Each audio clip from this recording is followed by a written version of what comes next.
अ, राज्यामध्ये थकीत एफआरपीचा मुद्दा आहे तितकाच महत्वाचा आहे. अनेक कारखान्यावर थकीत एफआरपी पोटी साखर आयुक्तांनी आरआरसी काढलेले आहे आणि अजून काही प्रस्तावित आहेत. जे प्रस्तावित आहेत त्यापैकी 2022-23, 2023-24 या हंगामामध्ये ज्या त्या वर्षाच्या रिकव्हरीच्या आधारानं एफआरपी निश्चित करण्याच्या नावाखाली एफआरपीचे तुकडे तुकडे केले होते. त्या संदर्भामध्ये मुंबई उच्च न्यायालयानं सरकारवर कडक ताशेरेवरून एप्रिल 2025 मध्ये निकाल दिलेला होता आणि ती रक्कम व्याजासहित 15% व्याजासहित शेतकऱ्यांना द्यावी असा आदेश दिलेला होता. या आधीच्या साखर आयुक्तांनी प्रत्येक साखर कारखान्यांना त्यांच्या फरकाच्या रकमेचं निश्चित करून त्या अदा कराव्यात अशा प्रकारचे नोटीस काढलेली होती.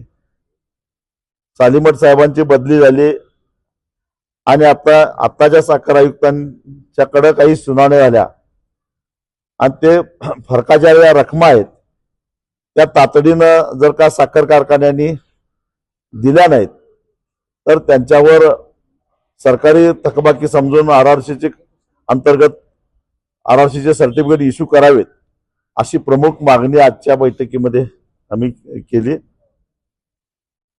साखर आयुक्तालयाकडून सातत्यानं सांगितलं जातं की या संदर्भामध्ये सुप्रीम कोर्टामध्ये एक याचिका दाखल झालेली आहे. वास्तविक पाहता ती याचिका मुंबई उच्च न्यायालयानं जो निर्णय दिलेला आहे त्याला आव्हान देणारी याचिका राज्य सरकारनंच दाखल केलेली आहे. आश्चर्याची गोष्ट म्हणजे राज्य सरकार शेतकऱ्यांच्या बाजूला उभा न राहता कारखानदारांच्या बाजूनं सुप्रीम कोर्टामध्ये गेलेला आहे. राज्य साखर संघही त्याच्यामध्ये आहे. आतापर्यंत 9 सुनावण्या झाल्या, परंतु प्रत्येक सुनावणीच्या वेळी सुप्रीम कोर्टानं मुंबई उच्च न्यायालयाच्या जो निकाल आहे त्याला स्थगिती द्यायला नकार दिलेला आहे. काल सुद्धा त्याची सुनावणी झाली आणि सुप्रीम कोर्टानं स्थगितीला स्पष्ट शब्दामध्ये नकार दिला आणि 13 जानेवारीला पुन्हा सुनावणी ठेवली. याचाच अर्थ वारंवार मुंबई उच्च न्यायालयाच्या निकालाला स्थगिती मागण्याचा प्रयत्न करून सुद्धा सुप्रीम कोर्ट प्रतिसाद देत नाही. त्यामुळं प्रत्येक कारखान्याकडे एफआरपीच्या व्याजाच्या सहित फरकाची रक्कम आहे ती तातडीनं काढण्यासाठी आरआरसी इश्यू करावेत, अन्यथा इथं साखर आयुक्त कार्यालयासमोर येऊन आम्हाला आता आंदोलन करावं लागेल असा इशारा आम्ही आज साखर आयुक्तांना दिला.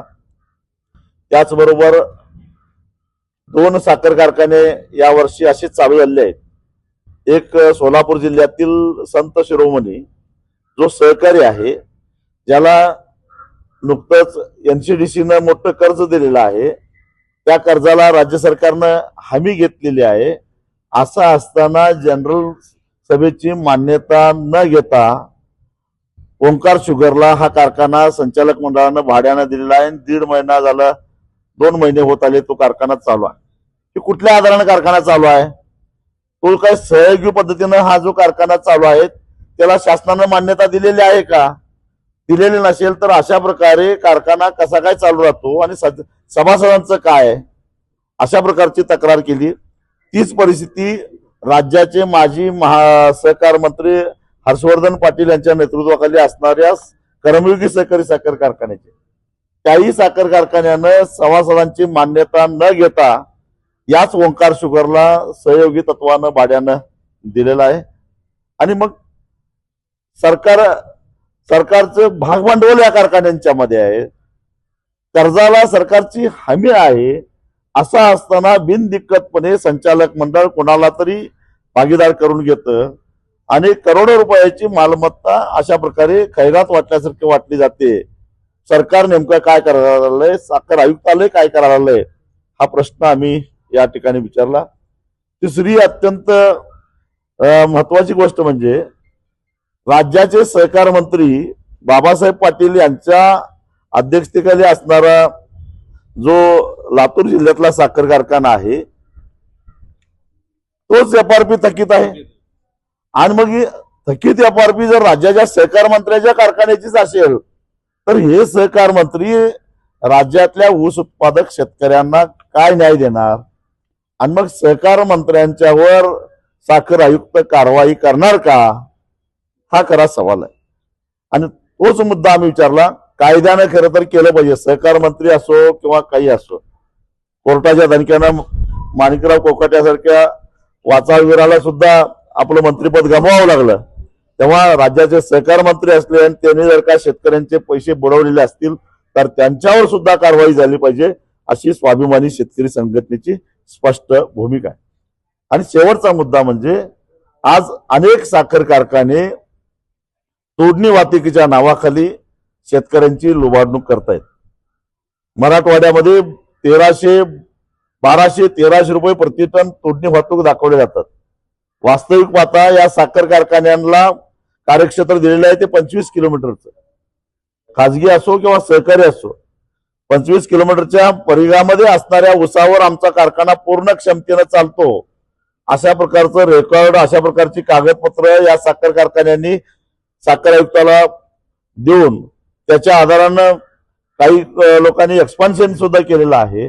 मग असं असताना 100-150 टन किलोमीटरवरनं ऊस आणून त्याच्यासाठी भरमसाठ वाहतुकीचा खर्च करून तो सारा बोजा कारखान्याच्या जवळ असणाऱ्या 25 किलोमीटरच्या आत असणाऱ्या ऊस उत्पादक शेतकऱ्यांच्यावर का टाकला जातो?